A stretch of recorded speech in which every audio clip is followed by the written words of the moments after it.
شروع اللہ کا نام لے کر جو بڑا مہربان نہایت رحم والا ہے۔ اے پیغمبر صلی اللہ علیہ وآلہ وسلم، لوگوں سے کہہ دو کہ میرے پاس وحی آئی ہے کہ جنوں کی ایک جماعت نے اس کتاب کو سنا تو کہنے لگے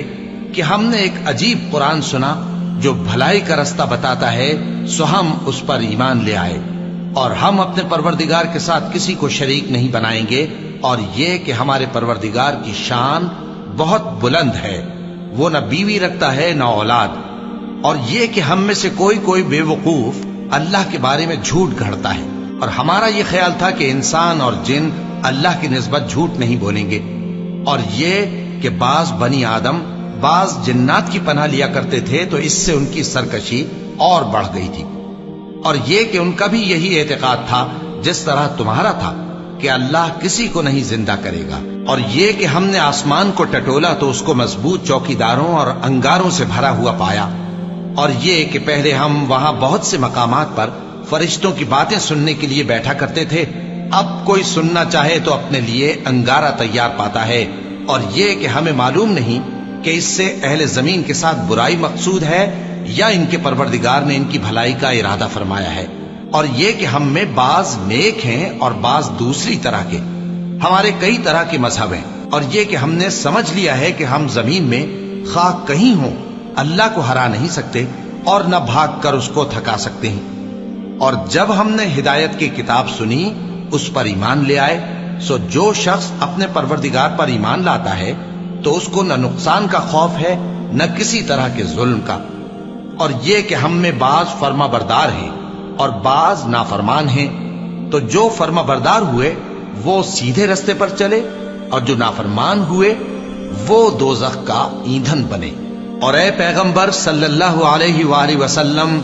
یہ بھی ان سے کہہ دو کہ اگر یہ لوگ سیدھے رستے پر رہتے تو ہم ان کے پینے کو بہت سا پانی دیتے تاکہ اس سے ان کی آزمائش کریں، اور جو شخص اپنے پروردگار کی یاد سے منہ پھیرے گا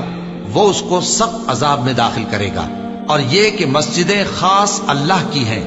تو اللہ کے ساتھ کسی اور کی عبادت نہ کرو، اور جب اللہ کے بندے یعنی یہ پیغمبر صلی اللہ علیہ وآلہ وسلم اس کی عبادت کو کھڑے ہوئے تو کافر ان کے گرد ہجوم کر لینے کو تھے۔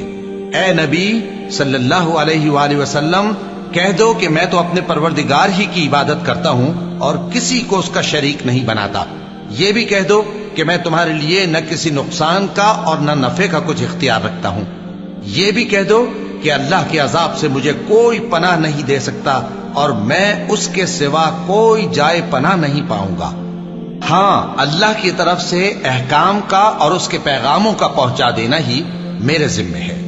اور جو شخص اللہ اور اس کے پیغمبر کی نافرمانی کرے گا تو ایسوں کے لیے جہنم کی آگ ہے، وہ ہمیشہ ہمیشہ اس میں رہیں گے، یہاں تک کہ جب یہ لوگ وہ دن دیکھ لیں گے جس کا ان سے وعدہ کیا جاتا ہے، تب ان کو معلوم ہو جائے گا کہ مددگار کس کے کمزور ہیں اور شمار کن کا تھوڑا ہے۔ کہہ دو کہ جس دن کا تم سے وعدہ کیا جاتا ہے میں نہیں جانتا کہ وہ عنقریب آنے والا ہے یا میرے پروردگار نے اس کی مدت دراز کر دی ہے، وہی غیب کا جاننے والا ہے، سو کسی پر اپنے غیب کو ظاہر نہیں کرتا، ہاں جس پیغمبر کو پسند فرمائے اور اس کو غیب کی باتیں بتا دے تو اس کے آگے اور پیچھے نگہبان مقرر کر دیتا ہے تاکہ معلوم فرمائے کہ انہوں نے اپنے پروردگار کے پیغام پہنچا دیے ہیں، اور یوں تو اس نے ان کی سب چیزوں کا ہر طرف سے احاطہ کر رکھا ہے اور ایک ایک چیز گن رکھی ہے۔